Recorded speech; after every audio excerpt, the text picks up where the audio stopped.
Imaginez un instant, une IA qui pourrait gérer nos émotions. Pas juste les comprendre, non, les corriger, les optimiser pour qu'on se sente bien, tout le temps.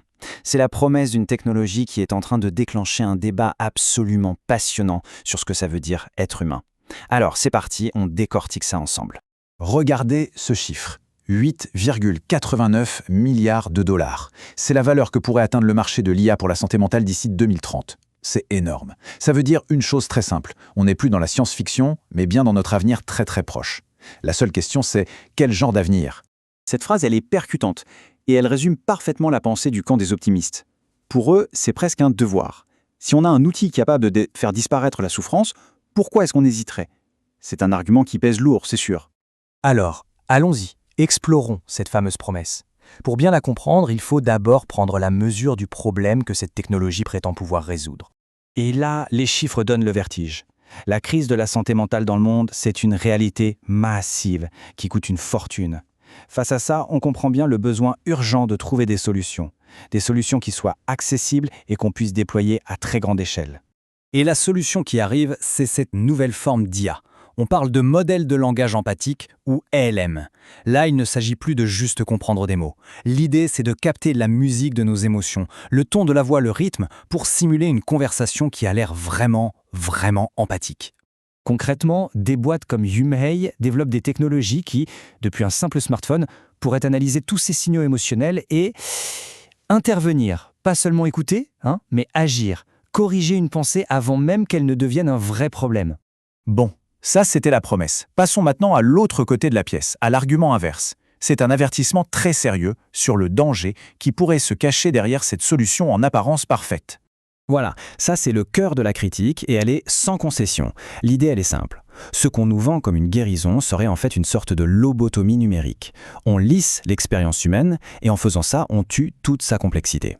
Le truc, c'est que cette technologie est incroyablement douée pour nous donner l'impression qu'elle tient à nous. On appelle ça la fluidité émotionnelle. Elle a le ton juste, le bon rythme, elle maîtrise tous les codes d'une conversation chaleureuse. Et ça crée une illusion psychologique hyper puissante. On a une tendance naturelle à croire que cette performance, elle est réelle. On finit par se dire que la machine nous comprend vraiment. Et comme le dit très bien cette experte du MIT, pour beaucoup de monde, une simulation d'empathie, si elle est bien faite, ça peut être aussi réconfortant que la vraie. C'est précisément là que le risque commence, quand la performance prend la place de la réalité. D'accord, on a le débat philosophique. Mais maintenant, la science, qu'est-ce qu'elle en dit? Est-ce que ça marche vraiment, ces IA de pointe, pour améliorer la santé mentale? Alors là, accrochez-vous, parce que le résultat d'une grande méta-analyse est assez surprenant. Les chatbots plus anciens, plus simples, montraient un petit effet, statistiquement significatif, sur la dépression. Par contre, les nouveaux modèles, super complexes, les fameux LLM, pour l'instant, on n'a pas de preuve solide de leur efficacité. Et cette image illustre parfaitement la situation.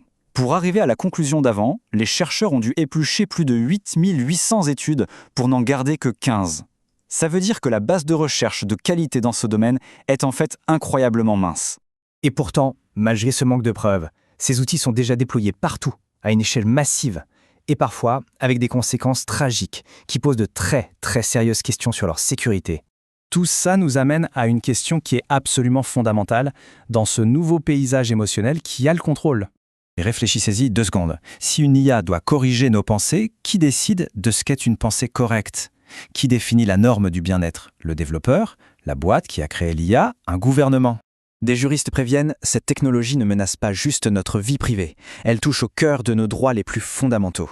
Notre capacité à penser librement, à construire notre propre personnalité. Pendant ce temps-là, la loi est complètement à la traîne. On a une espèce de patchwork de régulations qui ne sont pas du tout adaptées. Ça crée un vide juridique assez dangereux, alors que la technologie, elle, avance à une vitesse folle. On arrive donc au cœur du dilemme. On est face à un choix de société qui est tout simplement fondamental.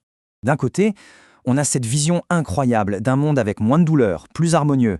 Et de l'autre, la vision d'un monde où l'authenticité a été complètement sacrifiée pour un bonheur artificiel, un bonheur contrôlé.